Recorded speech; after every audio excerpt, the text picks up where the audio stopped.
Hi అండి. Mister ఎర్రగన్ husband part 1 చూసి part 2 చూడండి. భయంతో అతను దగ్గరకు వచ్చేసరికి ఆమె కళ్ళు గట్టిగా మూసుకుంది. ఆ క్షణంలో కింద ఏదో పడిన శబ్దం వినిపించడంతో వెంటనే కళ్ళు తెరిచింది. తన ముందు చాప కనిపించగానే ఆశ్చర్యంగా చూసింది. అరే, ఇదెక్కడిది? నేను మధ్యాహ్నం అంత వెతికినా దొరకలేదు కదా అని అనుకుంది. నెమ్మదిగా వంగి చాపను తీసుకుని అతను మంచం పక్కన పరిచి అర్జున్ వైపుకి చూసింది. అతను మాత్రం ఏమీ తెలియనట్టుగా కళ్ళు మూసుకుని ఒక చేతును తలకు అడ్డంగా పెట్టుకుని పడుకున్నాడు ప్రశాంతంగా. అయ్యో, ఇతను నిద్రపోతున్నాడు అనుకుంటా అని మనసులోని అనుకుంది ఆరు. బెడ్షీట్ ఎలా అడగాలో తెలియక చీర కొంగు తిప్పుకుంటూ అతను ముఖం వైపుకి చూసింది. అడగడానికి భయపడి ఇక అలాగే లైట్లు ఆపేసి చాప మీద అలాగే ముడుచుకుని పడుకుంది ఆరోహి. చీర కొంగు పూర్తిగా తన మీద కప్పుకుని నిద్రలోకి జారిపోయింది. ఆ నిశ్శబ్ద గదిలో ఆమె శ్వాస మాత్రమే వినిపిస్తూ ఆమె పూర్తిగా నిద్రలోకి వెళ్ళిపోయినట్టు అర్థమైంది. కొద్దిసేపటికి అర్జున్ నెమ్మదిగా లేచి ఆమె వైపుకు చూశాడు. చాప మీద ఎలాంటి ఆందోళన లేకుండా ప్రశాంతంగా నిద్రపోతున్న ఆరుని చూసి అతనికి చిన్న కోపం వచ్చింది. ఇదేంటి ఇవాళ ఇలా జరుగుతుంది? ఎంత ప్రయత్నించినా నాకు నిద్రే రావట్లేదు అని అనుకుంటూ కూర్చున్నాడు అర్జున్. లైట్లు ఆపేసిన చంద్రకాంతి గదంతా వ్యాపించి ఆమె ముఖం క్లియర్ గా కనిపిస్తుంది. ఆహా, ఎంత హ్యాపీగా నిద్రపోతుందో అని మెల్లగా అన్నాడు. నేను ఈ బెడ్ మీద పడుకున్నా నాకు నిద్రే రావట్లేదు. ఈ అమ్మాయి మాత్రం చాప మీద చాలా హాయిగా నిద్రపోతుందా అని చిరాకు పడ్డాడు. ఇక తన షర్ట్ తీసి పక్కకు విసిరేసి బాల్కనీలోకి వెళ్ళి నిలబడ్డాడు. అసలు ఈ అమ్మాయి ఎవరు?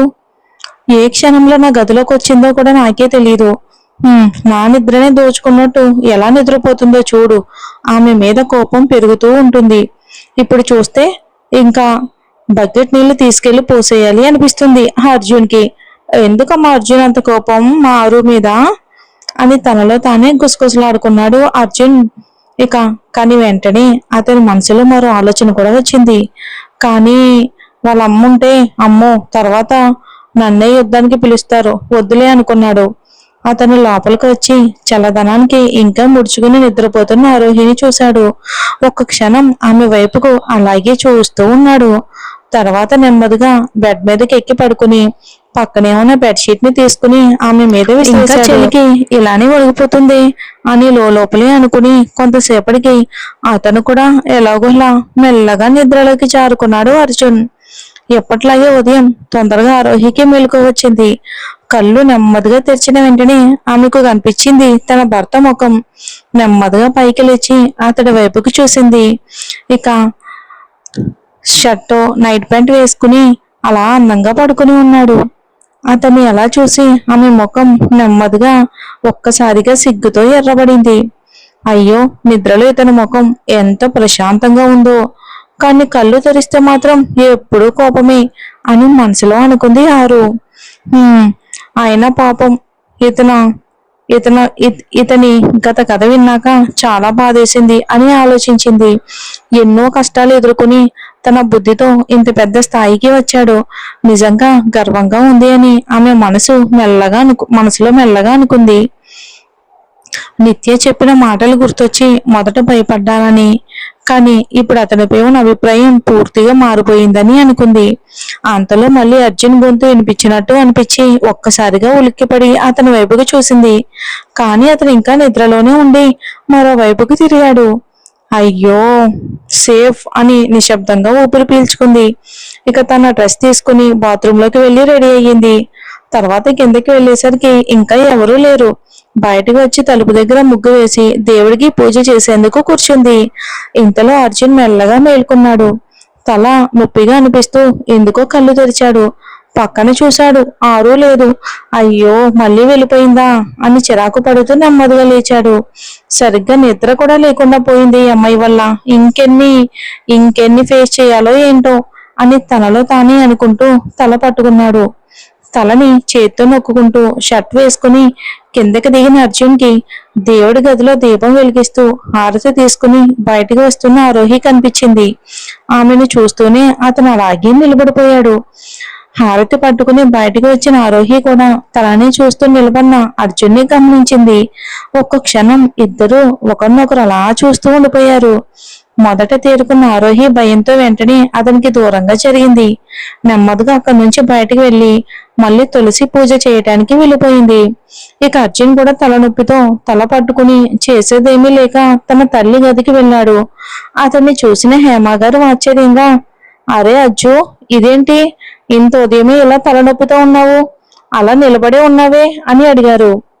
అతని బెడ్ మీద కూర్చుని కోపంగా అన్నాడు, అమ్మా, నువ్వే ఆ మోహినిని నా గదిలోకి పంపించావు కదా, ఆమె వల్లే నాకు ఇలా అయ్యింది అని అన్నాడు అర్జున్.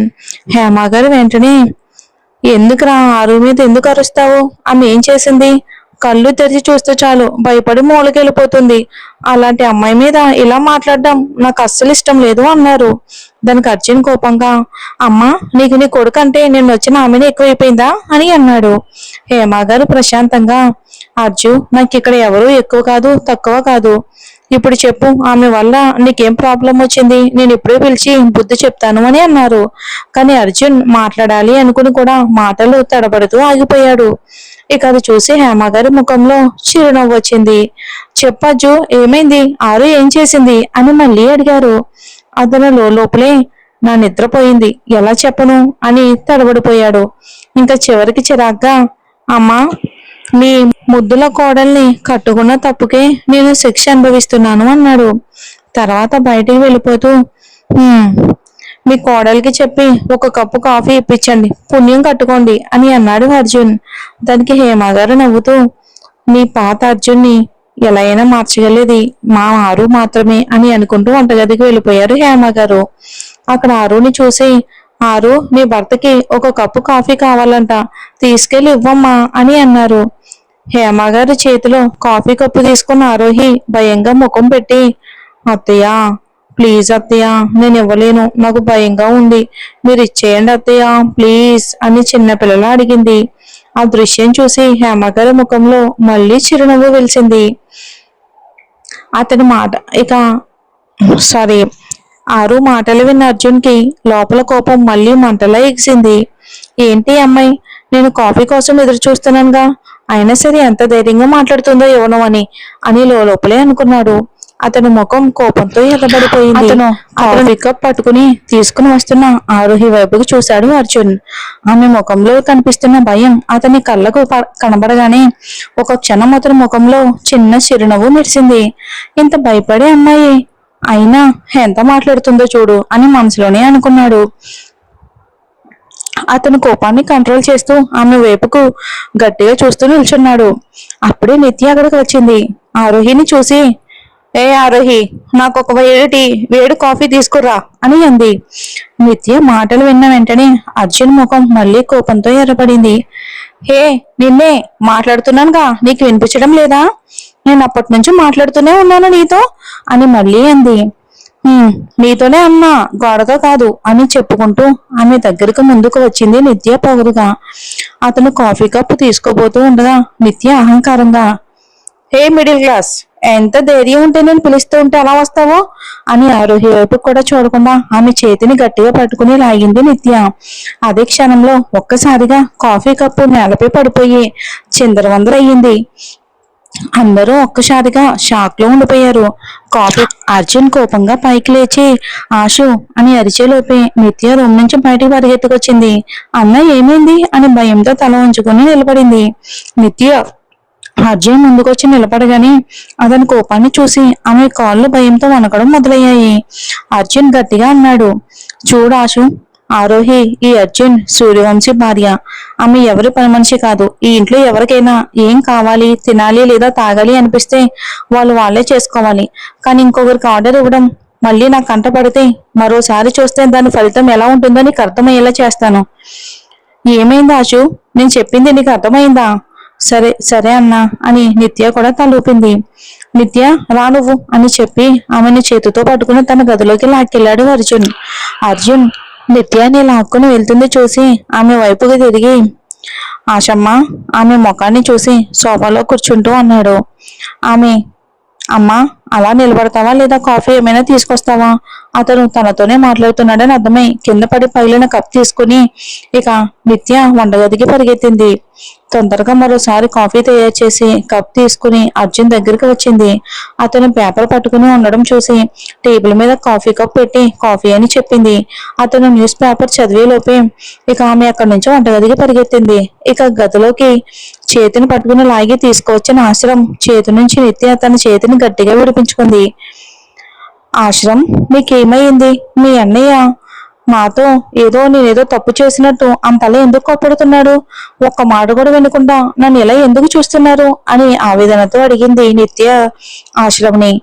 భార్యను తిడుతున్నారా అని అడగడం బదులు నన్ను ఇక్కడి నుంచి ఇలా లాగి తీసుకొస్తారా అని ఆశ్రమ్పై కోపంగా నిత్య ప్రశ్నించింది. అప్పుడు ఆశ్రయ్ కాస్త కోపంగా, నీతో డార్లింగ్, ఇప్పుడు ఏం జరిగిందని ఎలా కోపంగా ఉన్నావు? అన్నయ్య స్వభావం ఎలాంటిదో నేను నీకు ముందే చెప్పాను కదా, నువ్వు అత్తయ్యతో అలా ఎందుకు ప్రవర్తించావు అని అన్నాడు. అందుకు నిత్య మధ్యలోనే ఆపుతూ, అంటే అంటే ఆశ, నేను మీ అత్తయ్యకి ఒకటేనా అనుకుంటున్నావా అని మాట్లాడిపోయింది ఏదో.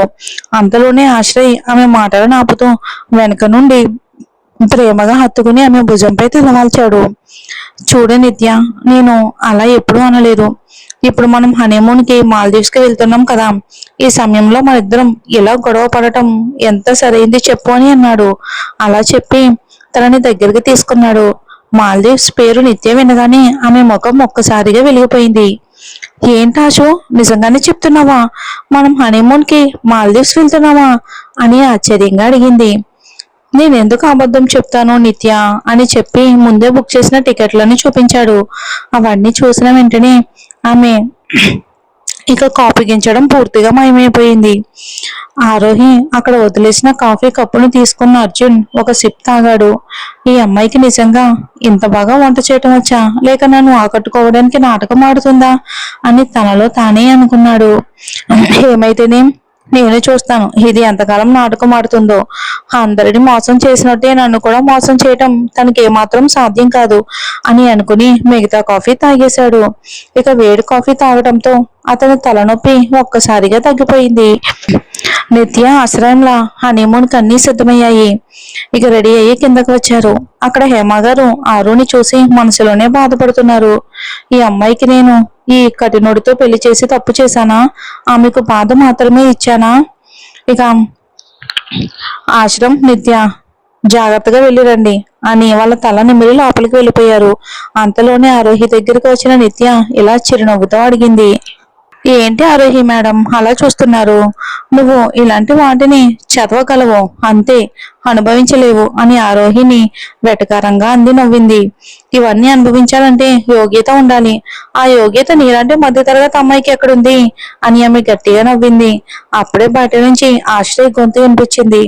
నిత్య ఇంకెంతసేపు లేట్ అవుతుంది. ఆ మాట విని ఆరోహి వెంటనే ఇక ఆశ్రమ్ అంటూ పిలువపోయింది. కానీ ఆరోహి వైపుకు తిరిగి ఆశ్రమ్ ఒకసారి చూసి ఆమె మాటనేమి పట్టించుకోకుండా ఎలా అన్నాడు, అమ్మా ఇక ఆఫీస్కి వెళ్ళొస్తాను అని చెప్పి వెనక్కి తిరిగి చూడకుండా వెళ్ళిపోయారు. ఆరోహి అతన్ని చూస్తూ తల వంచుకుని నిశ్శబ్దంగా నిలబడిపోయింది. అంతలో హేమగారు ఆమె దగ్గరకు వచ్చి, ఆశు, నిత్య హనీమూన్కి వెళ్ళినందుకు నీకు బాధగా ఉందా? ఆరోహి తల ఊపుతూ చెప్పింది. లేదత్తమ్మా, నాకేమాత్రం బాధ లేదు. నాకు అర్థమవుతుంది, కానీ పరిస్థితులు ఎలా ఉన్నాయి, ఏం చేయగలం? తర్వాత ఆమె నెమ్మదిగా అంది, నువ్వు నీ భర్తను నీకు కావలసిన విధంగా మార్చుకోవాలి తల్లి. అతనికి భయపడడం కాదు, అతన్ని నీ వైపుకు తిప్పుకోవటం నేర్చుకోవాలి. అది విని ఆరోహి వెంటనే హేమ గారిని గట్టిగా హత్తుకుంది. అత్తమ్మా, నాకు ఆయన మొహం చూస్తేనే ఎందుకో నాకు భయంగా ఉంది. నేను ఎలా ఆయనను నా వైపుకు తిప్పుకోవాలి అని కళ్ళల్లో నీళ్లు తిరిగాయి. అంతలో అర్జున్ ఆఫీస్ ఫైల్ తీసుకురావడానికని ఇంట్లోకి వచ్చాడు. అతను లోపలికి అడుగు పెట్టగానే చూసిన దృశ్యం అతను ఒక్కసారిగా ఆపేసింది. హేమ గారి దగ్గర ఆరోహి కూర్చుని నవ్వుతూ మాట్లాడుతుంది. ఒక క్షణం అతను అలాగే నిలబడి ఉండిపోయాడు. అతను తను వచ్చిన పని కూడా మర్చిపోయాడు. ఆరోహి వెంటనే నవ్వుతూ అంది, అయ్యో, అర్జున్ గారిని చూస్తేనే కాళ్ళు చేతులు వణుకుతున్నాయి. ఆయనను ప్రేమతో ఎలా దగ్గరికి తీసుకోవాలో చెప్పండి అత్తయ్య. అది విని హేమ గారు ఆమె తలపై మెల్లగా కొట్టారు. అయ్యో దేవుడా, ఎక్కడి నుంచి వచ్చావు నువ్వు? భర్త ఒకడే ఉంటే చాలు, ఎక్కడికి తీసుకెళ్ళాలి, ఏం చేయాలి అని అమ్మాయిలున్న కాలంలో నువ్వు మాత్రం భర్త దగ్గరికి వెళ్ళాలంటే భయపడుతున్నావా? ఆరోహి ముద్దుగా ఇక మోసపోయినట్టు ముఖం పెట్టింది. అత్తమ్మ అని చిరునవ్వుతో మోసపూరితంగా అంది. హేమగారు నవ్వుతూ అన్నారు, నన్ను మోసం చెయ్యాలా? ఇదే మోసాన్ని నీ భర్త దగ్గర చూపించి చూద్దాం అని ముద్దు మొహం చూసి నా కొడుకు కరిగిపోతాడో నేను చూసి, అప్పుడు వచ్చే సంవత్సరం లోపల నా మనవడు నా చేతుల్లో ఉంటాడు. అయ్యో, మా అమ్మ ఏంటి అన్ని విషయాలు చెప్పేస్తుంది, ఇవన్నీ విని లోపలికి వచ్చి నా ముందే నాటకం మొదలు పెడుతుందా? అయితే ఇక ఇదే ఆమెకు పండగ అవుతుంది అని అర్జున్ తనలోనే అనుకున్నాడు. అమ్మా అని లోపలికి అడుగు పెట్టగానే ఆరోహి ఒక్కసారిగా భయంతో వణిగిపోయింది. వెంటనే వంటగదికి పరిగెత్తింది. ఏమైంది అజ్జు, మళ్ళీ ఎందుకు వచ్చావు అని హేమగారు అడిగారు. ఒక ముఖ్యమైన ఫైల్ మర్చిపోయాను, తీసుకెళ్ళడానికి వచ్చాను అని చెప్పి అతను పైన మెట్లు ఎక్కాడు. ఆరోహి వంటగదికి పరిగెత్తిన దృశ్యం చూసి అర్జున్ ముఖంలో చిన్న నవ్వొచ్చింది. ఇప్పుడే అమ్మ చెప్పిన మాటలు విన్నాక ఈ అమ్మాయి ఎంత భయపడుతుందా అని అతను తనలోనే అనుకున్నాడు. హేమగారు మాత్రం తలపై చేయి పెట్టుకుని నిట్టూర్చారు. ఈ అమ్మాయికి నేను చెప్పిన మాటలన్నీ నీళ్ళల్లో పోసినవే అని అనుకున్నారు. ఇంట్లో ఒకవైపు అర్జున్ తన ఫైల్ ని తీసుకుంటూ గదిలోకి వెళ్ళగా, మరోవైపు వంటగదిలో ఆరోహి తన గుండె వేగంగా కొట్టుకుంటూ నిలబడి ఉంది. అతని అడుగుల శబ్దం మెట్లు దిగుతూ వినిపించగానే ఆమె మరింత భయపడింది.